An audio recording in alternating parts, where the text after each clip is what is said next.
नमस्कार साथियों, स्वागत है आपका अपने चैनल श्री जी भक्ति भावना में।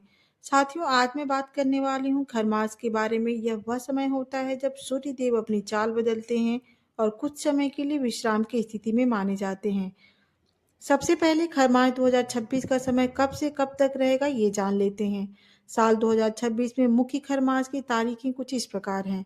शुरुआत 14 मार्च 2026 मेन संक्रांति से, समाप्ति 14 अप्रैल 2026 मेष संक्रांति तक। खरमास का महीना हम सभी के लिए बहुत ही महत्वपूर्ण महीना माना गया है। इस महीने में कुछ विशेष कार्य हैं जो बिल्कुल वर्जित हैं। वर्जित कार्य। खरमास के दौरान सौर ऊर्जा थोड़ी कमजोर मानी जाती है, इसलिए मांगलिक कार्यों पर रोक रहती है। विवाह संस्कार। इस दौरान शादी ब्याह करना अशुभ माना जाता है। नए घर में प्रवेश या नींव रखना वर्जित है। बच्चों के मुंडन या उपनयन संस्कार नहीं किए जाते। नया बिजनेस शुरू करने या बड़े इन्वेस्टमेंट से बचना चाहिए।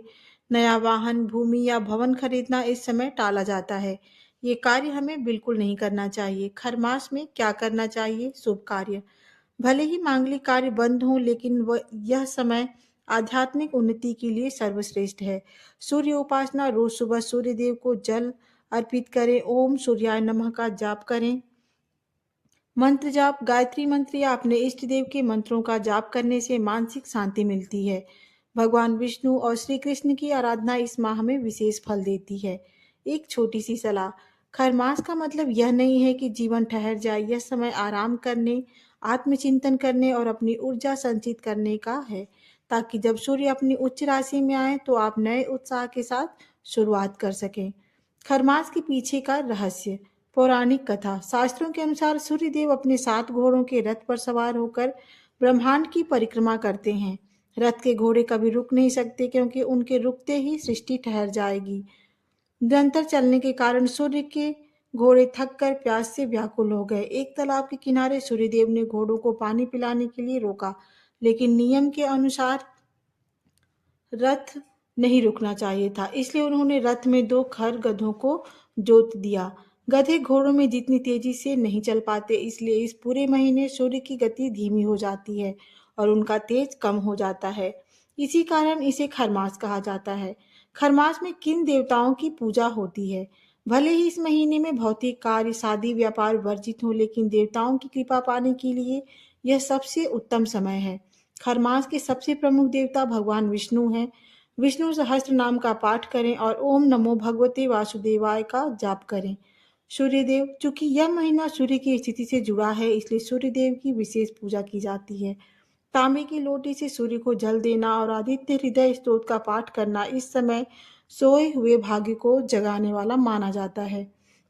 भगवान विष्णु के अवतार होने के नाते श्री कृष्ण की सेवा और उनके बाल स्वरूप की पूजा इस महीने में विशेष फलदायी माना जाता है। इस महीने के कुछ गुप्त लाभ। खरमास केवल मनाही का महीना नहीं है, बल्कि इसके कुछ गहरे लाभ भी हैं। ऊर्जा संचय। जैसे प्रकृति इस समय विश्राम करती है, वैसे ही यह समय मनुष्य के लिए अपनी ऊर्जा को अंदर समेटने और आत्मचिंतन का होता है। पाप मुक्ति। माना जाता है कि इस माह में किया गया जप और तप अन्य महीनों की तुलना में 10 गुना अधिक फल देता है।